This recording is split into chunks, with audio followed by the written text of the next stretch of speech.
এই যে শোনো, তোমাদেরকে বলছি, তোমরা ভিডিও দেখো আর লাইক করো না কেন বলো তো? লাইক না করলে কিন্তু ঠাকুর পাপ দেবে বলে রাখলাম। যাই হোক, জোকসাপাট। তো এটা হচ্ছে জামাই ষষ্ঠীর পরের দিনের ব্লগ। তো সেদিনকে আমি মায়ের কাছেই ছিলাম। তো সকালবেলা যথারীতি একটু নিয়ম ভঙ্গ করে দেরি করেই ঘুম থেকে উঠেছিলাম, প্রায় 7:30 8টা নাগাদ। ঘুম থেকে উঠে আমি টুকটাক একটু কাজ করে নিচ্ছিলাম, তারপর আমি এখানে ফ্রেশ হয়ে নিয়েছি। তো হ্যালো এভরিওয়ান, আমি পিউ চলে এসেছি আবারও একটা ছোট্ট মিনি ব্লগ নিয়ে।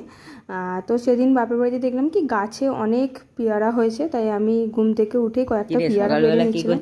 তারপরে এখানে টুকটাক কাজ করছিলাম। আর এখানে দেখো, আমি আগের দিনে শ্বশুরবাড়ি থেকে একটা কাঁঠাল নিয়ে গেছিলাম, সেই কাঁঠালটাই আমি এখানে ছাড়াচ্ছিলাম আর আমার ভাই ভিডিও করছিল। যাই হোক, কাঁঠালগুলো খুব ছোট ছোট ছিল, কিন্তু খেতে ছিল দুর্দান্ত। জামাই ষষ্ঠীতে কাঁঠাল, তাই আমি সকালবেলা ঘুম থেকে উঠে খালি পেটেই আগে একটা কাঁঠাল কিনলাম, কারণ কাঁঠাল খেতে আমার দারুণ লাগে। যাই হোক, তারপরে এসব কাজ করতে করতে রান্নার সময় চলে এলো, তাই ভাবলাম যে কি রান্না করব। যেহেতু কালকে অনেক কিছু রান্না করেছিলাম, তাই আজকে ভাবলাম যে সিম্পলের মধ্যেই কিছু করব। বাট সেটা তো আর হয় না, কোনো না কিছু স্পেশাল রান্না হয়েই যায়।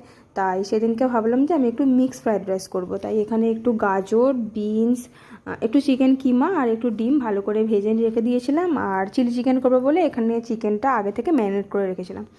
তারপরে আমি এখানে রান্না করতে করতে একটু ভিডিও করে নিয়েছিলাম। তারপরে বাইরে গিয়ে দেখি ঝমঝমিয়ে বৃষ্টি হচ্ছে। তো আমি একটু বৃষ্টিতে ভিজে নিলাম, কারণ বৃষ্টিতে ভিজতে আমার দারুণ লাগে। যাই হোক, আমি তারপরে এখানে এসে পকোড়াগুলোকে ভেজে নিচ্ছিলাম। দেখো, বাইরে বৃষ্টির ওয়েদার আর আমার করাতে হচ্ছে গরম গরম পকোড়া। কম্বিনেশনটা কেমন শুধু বলো তোমরা। যাই হোক, বৃষ্টি হলেও গরম কিন্তু কম ছিল না। দেখো, আমি রান্না করতে করতে পুরো ঘেমে স্নান। তারপরে আমি এখানে রাইসটাকে ভালো করে মিক্স করে নিচ্ছিলাম। রান্না বান্না করে নিয়ে এবার আমি ফ্রেশ হয়ে নিচ্ছিলাম, স্নান টান করে এলাম, এসে ফ্রেশ হয়ে নেবে। এবার হচ্ছে খাওয়া দাওয়ার পালা, কারণ যেটার জন্য রান্না করা সেটা। আর আমি যেহেতু রান্না করি, আমি বেশি খেতেই পারি না। তো যাই হোক, খাওয়া দাওয়া করে আমরা এখানে লম্বা ভাত ঘুমের জন্য শুয়ে পড়েছিলাম। আর দেখো, ইনি ভিডিওতে আসবেও না, আর আমাকে একটা দুটো ভিডিও করেও দেবে না কিছুতে, তাই জোর করে ওনাকে ভিডিওতে আনা হচ্ছে।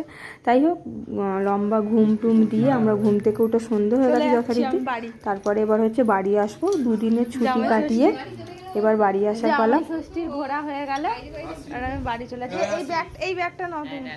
দুদিনের ছুটি কি করে দেখতে দেখতে কেটে গেল বুঝতেই পারলাম না। যাই হোক, আমার কি মনে হয় জানো তো, যে মেয়েদের বিদায় শুধুমাত্র বিয়ের পরের দিন হয় না।